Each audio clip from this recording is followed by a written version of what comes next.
Codemasters is known for delivering racing games that balance a serious approach with widespread appeal.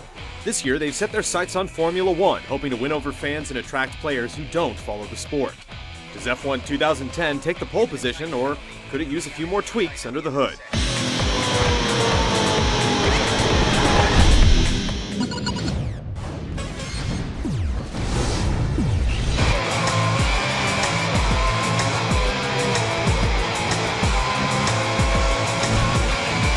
Your career in F1 2010 begins with a short interview to personalize your experience and meet the press. As in Dirt 2, your trailer serves as central hub, allowing you to access game modes, check standings, and talk with your agent. You can choose to race for 3 to 7 seasons, each year following 19 races through the official 2010 schedule, with locations in Malaysia, Istanbul, and Monte Carlo. As you complete races, your reputation will rank up, and by mid-season, other teams will start to show interest in hiring you on. Outperforming expectations can also raise you to team leader, allowing you to set the R&D path for vehicle upgrades. How you choose to answer press interviews can upset your organization or attract interest from other teams, but the interactions themselves are pretty dry. A fantastic first place finish. Your teammate must be starting to fear for his seniority within the team. Each event consists of practice and qualifying rounds before the race, and depending on which team you drive for, you'll have different goals to satisfy. On some practice rounds, you'll also test out new upgrades by challenging specified lap times. In each race, you can choose to go for full runs lasting 60 to 70 laps, or shortened sessions that are still 10 laps or more. If you want a break from the career, you can quickly set up custom Grand Prix series, attempt time trials, or hop online. In addition to custom setups, multiplayer includes 4 options for general play. Sprints are quick 3-lap races, throwing you straight into the competition without extra time to learn a course. Pole position puts you into sessions to set up fast lap times. Endurance tests you in races at 20% of full length, and Grand Prix features a 7-lap race with a 15-minute qualification.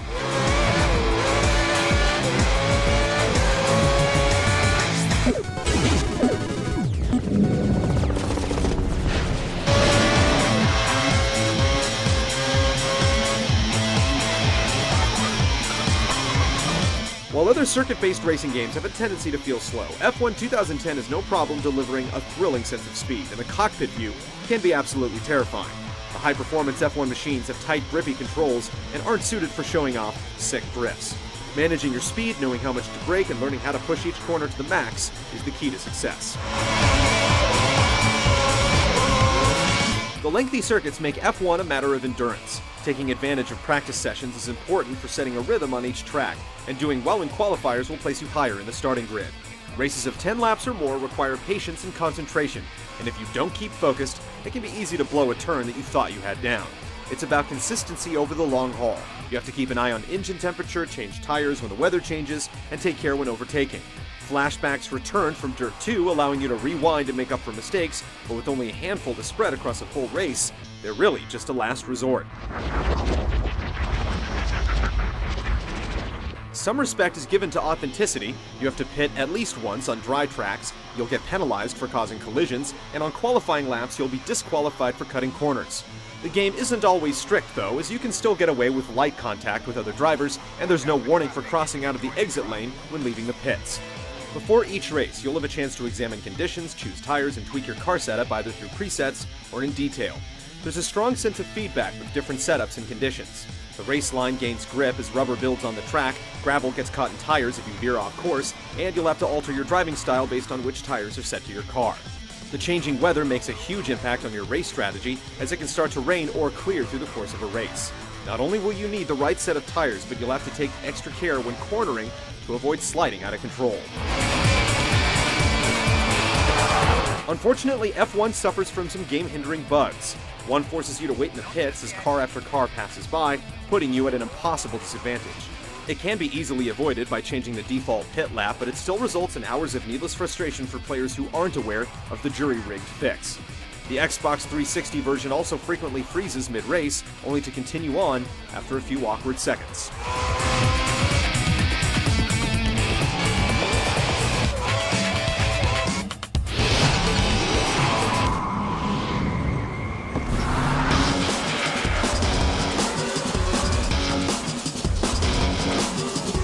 In the sunlight, F1 2010 looks good, but isn't as stunning as Dirt 2. The star of the show is the weather. There's subtle variations ranging from a light drizzle to a torrential downpour, and when the rain is coming down thick, it can all but blind you as you follow another car. Droplets catch and roll in your helmet, and puddles well up on the track. Visual performance is a bit choppy in general, and while it's not problematic enough to hinder gameplay, it doesn't live up to the silky smooth expectations we'd have for a top-tier racer. When using autopilot functions in the pit, car animations can be a bit jarring, and the reflections rendered on your side mirror are incredibly simplistic.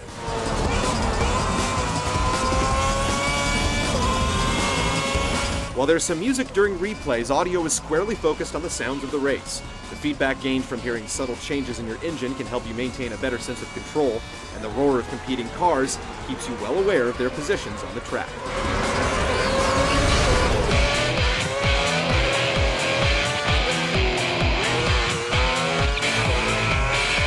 Even if you don't passionately follow Formula One, F1 2010 is fantastic for those interested in investing time in each race. Sadly, it's not as polished as previous Codemasters games, and it requires you to be willing to work through some serious bugs. In spite of all this, though, it still provides an intricate racing experience overall that's well worth participating in.